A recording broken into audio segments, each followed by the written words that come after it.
Good morning students, स्वागत है आप सबका। मैं सूर्य प्रकाश शर्मा एक बार फिर आपके बीच उपस्थित हूँ। और आज जिस टॉपिक पे आजकल हम बात कर रहे हैं वो है लोकतंत्र। लोकतंत्र में अब तक हम ये देख चुके हैं कि लोकतंत्र का अर्थ क्या है। जैसा मैंने आपको बताया, लोकतंत्र को विभिन्न अर्थों में परिभाषित किया गया है। लोकतंत्र एक शासन प्रणाली के रूप में, लोकतंत्र एक राज्य के प्रकार के रूप में, लोकतंत्र एक समाज के प्रकार के रूप में, और लोकतंत्र एक जीवन शैली के रूप में। और ये मुख्यतया हम जब लोकतंत्र की बात करते हैं अक्सर, तो लोकतंत्र का हमारा अभिप्राय एक शासन प्रणाली के रूप में लोकतंत्र से होता है। लेकिन शासन प्रणाली के रूप में लोकतंत्र को सफल होने के लिए लोकतंत्र हमारी जीवन शैली में होना बहुत आवश्यक है। लोकतांत्रिक समाज होना बहुत आवश्यक है। इसलिए ये अर्थ दोनों आपस में मिले जुले हैं। लेकिन फिर भी जब हम सामान्यतया लोकतंत्र की बात करते हैं तो हमारा आशय लोकतंत्र से एक शासन प्रणाली के प्रकार के रूप में होता है। उसके बाद हमने बात की लोकतंत्र के दो प्रकारों की बात की, प्रत्यक्ष और प्रतिनिध्यात्मक लोकतंत्र। प्रत्यक्ष लोकतंत्र जहां संप्रभुत्व शक्ति का मालिक, यानी लोकतंत्र का जो बेसिक गुण है, बेसिक लक्षण है, वो ये है कि जनता में संप्रभुत्व शक्ति का निवास होता है। अगर इस संप्रभुत्व शक्ति का प्रयोग जनता स्वयं करती है तो वो हो गया प्रत्यक्ष लोकतंत्र। और अगर वो इसके लिए किसी को रख लेती है, किसी अभिकर्ता को रखती है, किसी एजेंट को नियुक्त करती है, किसी प्रतिनिधि को नियुक्त करती है, तो वो हो गया प्रतिनिध्यात्मक लोकतंत्र। यहाँ तक हमने बात कर ली थी। और इसके बाद भी हमने कुछ आधारभूत तत्वों की बात की थी लोकतंत्र के। आज हम बात करेंगे लोकतंत्र के गुण और दोष। तो सबसे पहले लोकतंत्र के गुणों की बात करें। देखिए, लोकतंत्र के जो गुण बताए जाते हैं उनमें सबसे महत्वपूर्ण है आम आदमी के अधिकारों का संरक्षण।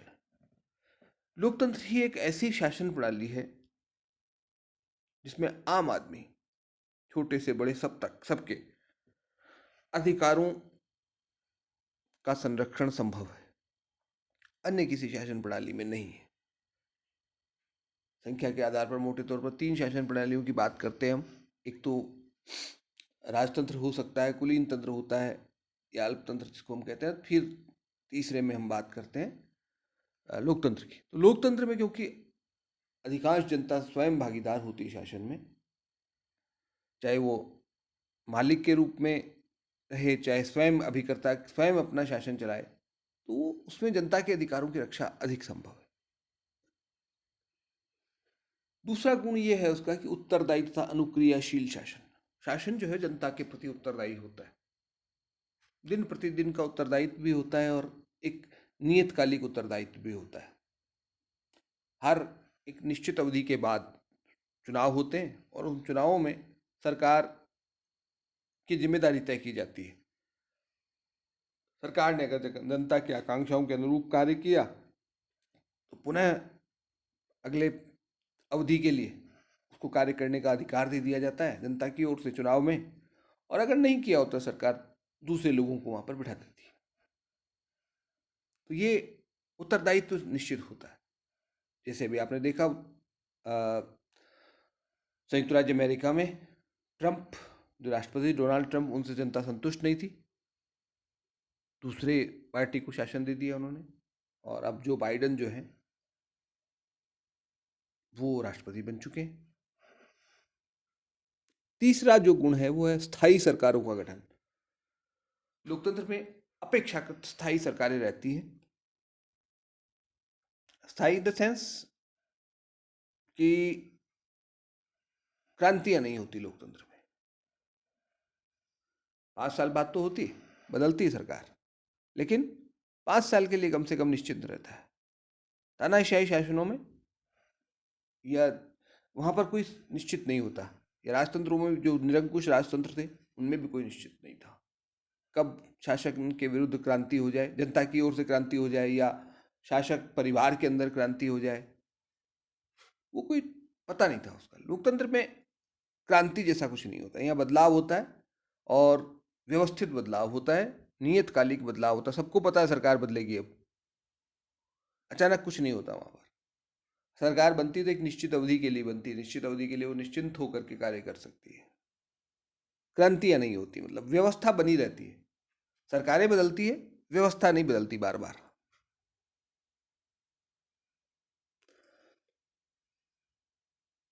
जनता में शासन के प्रति लगाव तथा देशभक्ति की भावना, ये भी लोकतंत्र में देखने को मिलता है। जनता में शासन के प्रति लगाव क्यों होता है? क्योंकि जनता ने खुद ने चुना होता है। और अगर आपकी मर्जी की सरकार नहीं बन पाई, क्योंकि हर व्यक्ति के मर्जी से सरकार तो नहीं बन सकती, सरकार तो बहुमत की मर्जी से बनती है, तो आपको अगले बार मौका रहता है, बोले कोई बात नहीं, इस बार नहीं तो 5 साल बाद बदल देंगे। तो इस कारण जनता का शासन के प्रति लगाव होता है कि हमारी सरकार है, हमने बनाया है। और देशभक्ति भी होती है सरकार के साथ, क्योंकि सरकार को आपने चुना है, तो सरकार जो भी काम करेगी उसके प्रति आपका लगाव होगा, देश के प्रति भी लगाव होगा। अगर आपके मन की सरकार ना हो तो फिर सरकार की नीतियों से आप सहमत नहीं होंगे और समाज, अपने राष्ट्र के प्रति भी लगाव आपका निश्चित रूप से कम हो जाएगा, क्योंकि फिर राष्ट्र और सरकार एक ही पर्याय हो जाएंगे आपके लिए। बुरी सरकार है तो बुरा राष्ट्र मानेंगे आप, अच्छी सरकार होगी अच्छा राष्ट्र। तो लोकतंत्र क्योंकि आपकी चुनी हुई सरकार है, तो आप निश्चित रूप से अच्छी ही होगी, तानाशाही से तो बेहतर होगी वो, और इसलिए देशभक्ति की भावना भी होती है। फिर जनता के नैतिक तथा भौतिक विकास का श्रेष्ठ साधन होती है। नैतिक विकास माने शिक्षा, भौतिक विकास माने अन्य सुख सुविधाएं। इसके लिए लोकतंत्र सबसे बढ़िया शासन होता है, क्योंकि लोकतंत्र जनता के प्रति उतरता है, तो जनता के विकास का काम करता है। लोकतंत्र की जिम्मेदारी यही है, लोकतांत्रिक सरकार की जिम्मेदारी ये होती है, जनता के प्रति काम करना।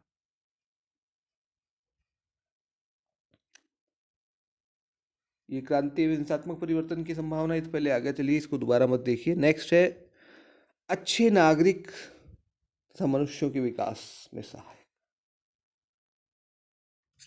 लोकतंत्र की एक महत्वपूर्ण विशेषता है कि वो उसमें अच्छे नागरिक तैयार होते हैं, क्योंकि जनता को कार्य करने का अवसर मिलता है, जिम्मेदारी उठाने का मौका मिलता है लोकतंत्र में। और इसका परिणाम ये होता है कि आप में नागरिक दायित्वों का विकास होने लगता है धीरे धीरे। जब आपको काम मिलता है, जिम्मेदारी मिलती है, तो जिम्मेदारी के साथ आपके व्यक्तित्व में निखार आता है, आप एक अच्छे नागरिक बनते हैं और एक अच्छे मनुष्य बनते हैं, क्योंकि आप अपनी मर्जी से करते हैं जो कुछ करते हैं लोकतंत्र में, दबाव से नहीं करते हैं आप। धनाशाही व्यवस्थाओं में तो आप दबाव से काम करते हैं, इससे आपका व्यक्तित्व कुंठित हो जाता है वहाँ पर। यहाँ पर ऐसा नहीं होता, यहाँ पर एक अच्छे मनुष्य का भी निर्माण होता है, एक अच्छे नागरिक का भी निर्माण होता है। आगे हम बढ़ते हैं। संक्षेप में अगर हम बात करें तो हम इनको 5 भागों में लोकतंत्र के गुणों को बांट सकते हैं। 5 तर्क दिए जाते हैं, मोटे तौर पर हम कह सकते हैं। व्यावहारिक तर्क, अर्थात कार्यकुशलता होती है लोकतंत्र में। लोकतंत्र कार्यकुशल क्यों होता है? क्योंकि वो जनता का समर्थन उसके पास रहता है, इसलिए वो कार्यकुशल होता है। मनोवैज्ञानिक तर्क, जनता संतुष्ट रहती है इसमें, क्योंकि जनता ने खुद ने शासन को चुना होता है। शैक्षणिक तर्क, जनता को शिक्षा का माध्यम है ये, जनता की शिक्षा का, राजनीतिक शिक्षा, क्योंकि यहाँ पर सब कार्य खुले में होता है, ओपन काम होता है, सब कुछ, सारी नीतियाँ, सारे कार्य सरकार जो करती है वो पब्लिक डोमेन में होते हैं, जनता की शिक्षा होती है। चुनाव खासकर इसका सबसे बढ़िया मौका होता है। राजनीतिक दल एक दूसरे के नीतियों की आलोचना करते हैं, जनता को सच समझने का मौका मिल जाता है, कौन सही बोल रहा है, कौन झूठ बोल रहा है, वास्तविकता क्या है, जनता खुद पता लगा सकती है।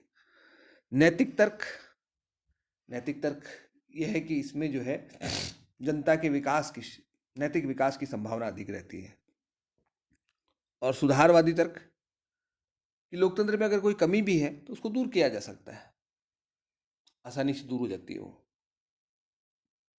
जैसे हमारे संविधान में जब कोई कमी नजर आने लगती है तो हम सुधार कर लेते हैं उसमें, समय के अनुरूप हम सुधारते हैं उसको। तो लोकतंत्र में ये सेल्फ करेक्शन जो है वो संभव है। अन्य शासन प्रणालियों में, तानाशाही वाले में नहीं हो पाता सेल्फ करेक्शन, क्योंकि उसको कौन बताए कि तानाशाह को कौन बताएगा कि तुम्हारे शासन में ये कमी है? जिसने बताया वो ऊपर सीधा गोली मारते हैं, वो सुनते थोड़ी हैं। आप उत्तर कोरिया का नाम सुना होगा,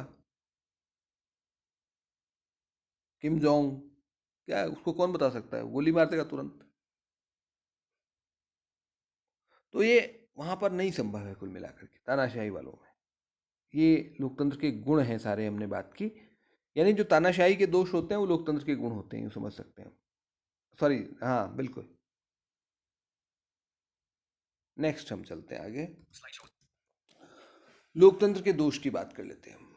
देखिए, कोई भी व्यवस्था पूरी तरह निर्दोष नहीं होती, बहुत सारे दोष लोकतंत्र में भी पाए जाते हैं। सबसे पहले जैसे अरस्तु जो थे, उन्होंने लोकतंत्र को, मैंने आपको बताया था, विकृत शासन प्रणाली के रूप में देखा था, और उन्होंने पॉलिटी के विकृत रूप के रूप में लोकतंत्र को परिभाषित किया। पॉलिटी जो अच्छा शासन होता है, बहुत से लोगों का अच्छा शासन, उसी का विकृत रूप लोकतंत्र था। टेलरेंट, इसको धूर्तों का कुलीन तंत्र कहा।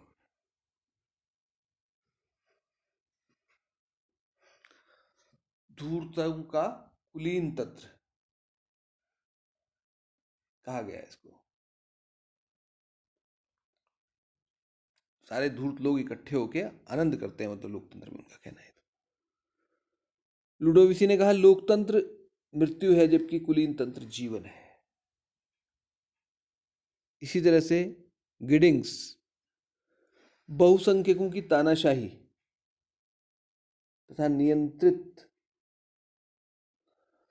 भावनावाद पर आधारित होता है। बहुसंख्यकों की तानाशाही होती है इसमें, एक तो ये कहा। दूसरी बात, ये भावनाओं पर आधारित होता है, लोगों की भावनाओं को जो है इसमें उभारा जाता है, और उसके आधार पर काम होते हैं। फिर ये आलोचना इसकी, मतलब अलग अलग विद्वानों ने अलग अलग आलोचनाएं की। अगर बिंदुवार देखें हम, तो कुछ बिंदु भी देख लेते हैं। सबसे पहली बात, लॉर्ड ब्राइस ने क्या बताया है वो आप समझ लीजिए। लॉर्ड ब्राइस ने कहा है, पहला तो धन का दुष्प्रभाव होता है इसमें। आप देखते ही लोकतंत्र में चुनाव के समय धन का कैसे उपयोग होता है। कोई जो है नेताजी जो है शराब बांटते हैं, कोई जो है रुपया बांटते हैं अपने वोटर्स के लिए। वोटों के ठेकेदार पैदा हो जाते हैं, उन ठेकेदारों को खरीदा जाता है, फिर वो ठेकेदार जो है अपने वोटर्स को बूथ तक ले जाकर के वोट डलवाते हैं। ये सारी चीज़ें लोकतंत्र में पाई जाती हैं। फिर व्यय साध्य व्यवस्था होती है, इसमें खर्चा बहुत होता है। आप देखते हैं हमारी संसद की कार्रवाई चलाने में कितना पैसा, करोड़ों रुपया खर्च होता है प्रतिदिन। उनके वेतन भत्ते वो सारे अलग हैं, वो तमाम चीज़ें। तो ये तो एक संसद की बात हुई, हर राज्य में है, फिर उसके बाद हर गांव में है, हर जिले में है, हर शहर में है लोकतांत्रिक व्यवस्थाएं, तो उनमें खर्चा बहुत आता है। नेक्स्ट, राजनीतिक स्वार्थ सिद्धि का साधन होता है, लोग माध्यम बन जाता है लोकतंत्र। राजनीतिक पार्टी अपने स्वार्थ के लिए काम करती हैं, इसमें राष्ट्र हित या देशभक्ति के नाम पर काम नहीं होते हैं इसमें। ये सिर्फ दिखाने के लिए होता है, बाकी काम अपने राजनीतिक दलों के लिए, अपने हित के लिए, अपने दल के हित के लिए करती है हर पार्टी। किस प्रकार से वो सत्ता में बने रहें, जो दल सत्ता में है वो ये कोशिश करता है, और विपक्षी दल किसी भी प्रकार से सरकार की हर बात की आलोचना करके उसको बाहर करने की कोशिश करता है। अकार्यकुशल प्रशासन, प्रशासन कार्यकुशल नहीं हो पाता है यहाँ, क्योंकि हंगामा ज़्यादा होता है, काम कम हो पाता है लोकतंत्र में, और कार्यकुशलता की हमेशा बलि चढ़ती है इससे। संसद में आप देखते हैं कितनी कार्यवाहियाँ होती हैं, कितने कानून बन पाते हैं, अधिकांश समय संसद का हुल्लड़बाजी में खत्म होता है। सरकार भी कई बार जो है कमज़ोर होती है, तो बहुत काम नहीं कर पाती। जैसे भारत की अगर बात करें तो 1989 से लेकर के 1999 तक कई सरकारें बदली, और कमज़ोर सरकारों के कारण कोई निर्णय नहीं हो पाया, बहुत सारे काम पेंडिंग पड़े रहे, उलझते चले गए। नेक्स्ट है राजनीतिक दलबंदी के दुष्प्रभाव। ये मैं बता चुका हूँ, हर पार्टी जो है अपने दल के लिए काम करती है। हर नेताजी जो है अपने दल के लिए काम करते हैं, क्योंकि उनको पता है कि दल अगर हमारा सत्ता में बना रहा तो हम भी बने रहेंगे, और इसलिए विपक्ष जो है हमेशा सरकार की आलोचना करता है। कितना ही अच्छा काम करे सरकार, विपक्ष का काम है आलोचना करना, और सरकारी जो दल है वो सरकार के हर कार्य के बचाव करता है, चाहे वो गलत भी करे तो भी बचाव करता है वो।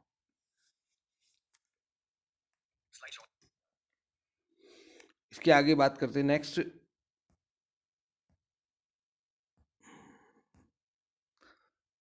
हाँ जी, गुण के स्थान पर अगर हम अ, मात्रा को महत्व मिलता है, संख्या को महत्व मिलता है, यहाँ पर गुणों की को महत्व नहीं दिया जाता है। वोट, एक व्यक्ति का एक वोट गिना जाता है, चाहे वो देश की नीतियों के बारे में कुछ जानता हो न जानता हो, और चाहे कितना ही विद्वान व्यक्ति हो, सब बराबर होते हैं लोकतंत्र में। दूसरा, अयोग्यता का शासन। अयोग्य लोग शासन करते हैं लोकतंत्र में। जो लोग चुन करके आते हैं उनमें से अधिकांश को भी, खुद को भी नहीं पता होता, उनको भी नहीं पता होता, वो भी किसी और के कहने से काम करते हैं। जैसी जनता वैसे उनका चुने हुए प्रतिनिधि हो जाते हैं। योग्य व्यक्तियों का चुनाव नहीं हो पाता, मतलब लोकतंत्र में कहने का अभिप्राय है। बहुमत की तानाशाही देखने को मिलती है। जिसकी सरकार बन जाती है वो मनमानी करती है। इसके बाद जितना बहुमत होगा सरकार के साथ पास, वो उतना ही मनमानी करने की स्थिति में होती है। ये भी एक बड़ी समस्या लोकतंत्र की होती है। बाकी लोगों की वो सुनती नहीं है, मतलब बहुमत वाली सरकार, जितना अधिक बहुमत उतनी मनमानी। बहुत सारे उदाहरण आप देख सकते हैं, वर्तमान में भी देख सकते हैं और पूर्व में के भी आप देख सकते हैं। सामाजिक एवं आर्थिक लोकतंत्र के बिना अधूरा होता है लोकतंत्र। जो शासन प्रणाली के रूप में लोकतंत्र की जब हम बात करते हैं, जिसको राजनीतिक लोकतंत्र कह सकते हैं या उदारवादी लोकतंत्र कह सकते हैं या प्रतिनिध्यात्मक लोकतंत्र कह सकते हैं, वो सामाजिक और आर्थिक लोकतंत्र के बिना अधूरा होता है। समाज में जब तक लोकतंत्र नहीं आएगा, आर्थिक लोकतंत्र यानी सबको आर्थिक बराबरी का अधिकार नहीं मिलेगा, तब तक उसका कोई महत्व नहीं रह जाता। क्योंकि गरीब आदमी के वोट कैसे बिकते हैं आपको पता है।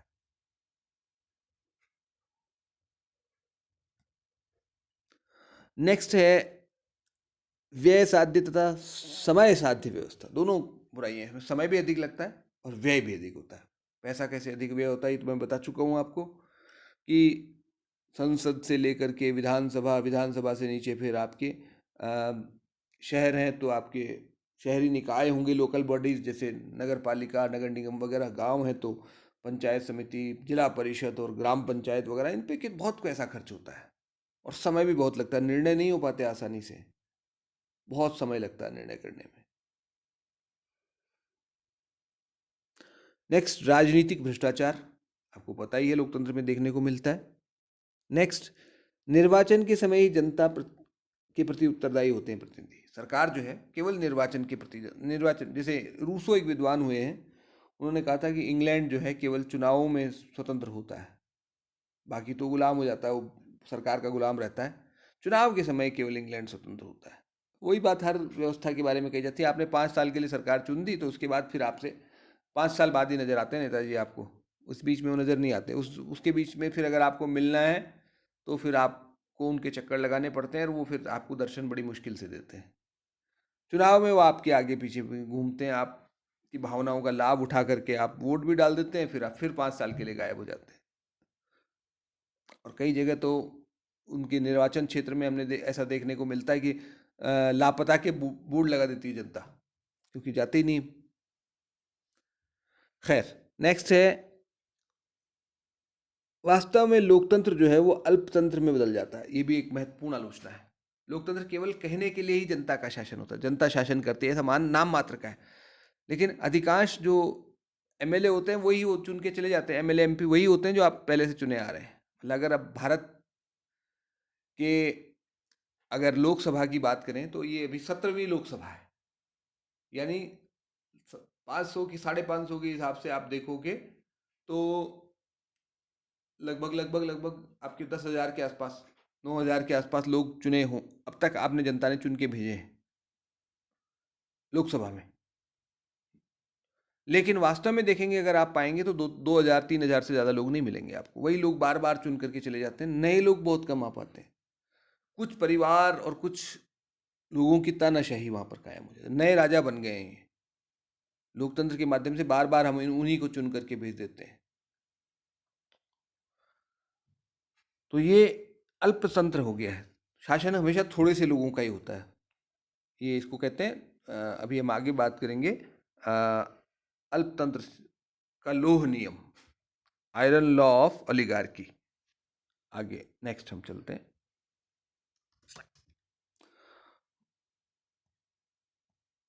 मूल्यांकन की बात करते हैं। दोनों हमने गुण दोष देख लिए, अब हम गुण दोष के बाद आगे बात करते हैं वास्तविकता क्या है। मतलब तो वास्तविकता ये है कि साहब लोकतंत्र जो है, अगर आज तक के शासनों के को देखा जाए तो लोकतंत्र सबसे अच्छा शासन है, सर्वश्रेष्ठ।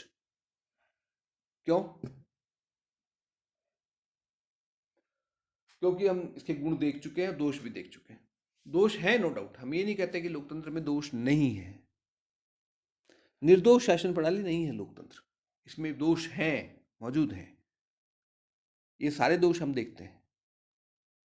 तो फिर सवाल ये है कि हमारा ऐसी कौन सी शासन प्रणाली है जिसमें दोष नहीं है? सब में दोष है, निर्दोष कोई है ही नहीं। तो जब सब में दोष है तो फिर हमें उन दोषों को, गुण और दोषों का मूल्यांकन करना पड़ेगा, मापना पड़ेगा, मापन करना पड़ेगा। किसमें ज्यादा दोष है, किसमें ज्यादा गुण है, ये देखेंगे हम। तो हम पाएंगे कि अन्य शासन प्रणालियों की तुलना में लोकतंत्र में कम दोष है, गुण ज्यादा है। और यही कारण है कि दुनिया भर में आज लोकतांत्रिक शासन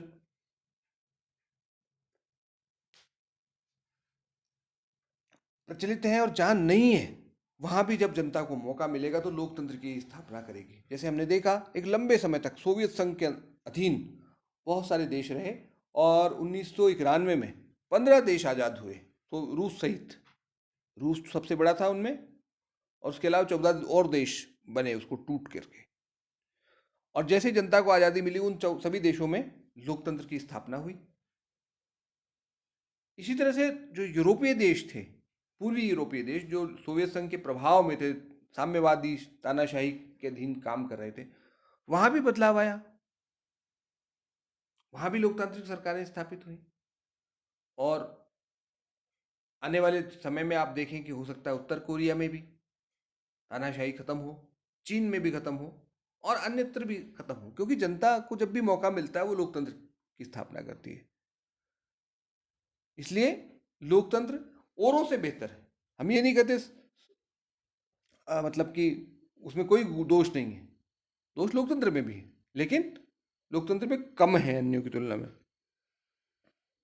और दूसरी बात यह है कि लोकतंत्र में दोष अगर हैं भी तो वो दोष लोकतंत्र के कम हैं, जनता के स्वभाव के ज्यादा है, मानवीय दोष ज्यादा है, जिनको हम सीमित कर सकते हैं, नियंत्रित कर सकते हैं।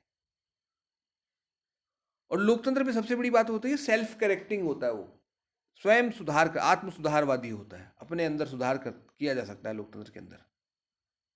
हमने बहुत सारे सुधार कर लिए चुनाव में, चुनाव प्रक्रिया में बहुत सारे सुधार हमारे यहाँ हो चुके हैं अब तक, और होने जा रहे हैं अब। तो ये क्रम चलता रहता है, जैसे ही कोई दोष सामने आता है उस पर सुधार के लिए हम विचार करना शुरू कर देते हैं, और कुछ समय में वो सुधार हो जाता है। एक ज़माना था जब मतदान बैलेट पेपर से होता था, पेटियां लूट ली जाती थी बिहार जैसे राज्यों में, तो निष्पक्ष चुनाव होना संभव ही नहीं था। बैलेट बॉक्स उठाकर ले जाते थे और अपनी मर्जी के वोट डाल देते थे, कोई मजाल है कोई बोल जाए उसके खिलाफ। अब ऐसा होना असंभव हो गया देश में कहीं पर भी। तो ये बहुत बड़ा सुधार है। आज कम से कम मसल पावर तो नहीं दिखता कहीं, धन बल का प्रभाव जरूर है लोग, लेकिन मसल पावर का प्रभाव नहीं दिखता कहीं चुनाव में हमारे। तो ये बहुत सारे गुण हैं लोकतंत्र के। कुल मिलाकर के मूल्यांकन हम करें तो लोकतंत्र को हम अन्य शासन प्रणालियों से बेहतर पाते हैं। उम्मीद है आपको मेरी बातें समझ में आई होंगी। फिर भी अगर कोई कठिनाई हो तो आप मुझे इस वीडियो के कमेंट्स के माध्यम से अपनी बात पूछ सकते हैं। व्हाट्सएप ग्रुप पर भी अपना मैसेज लिख सकते हैं, और कोशिश करेंगे आपकी समस्या का समाधान करें। धन्यवाद।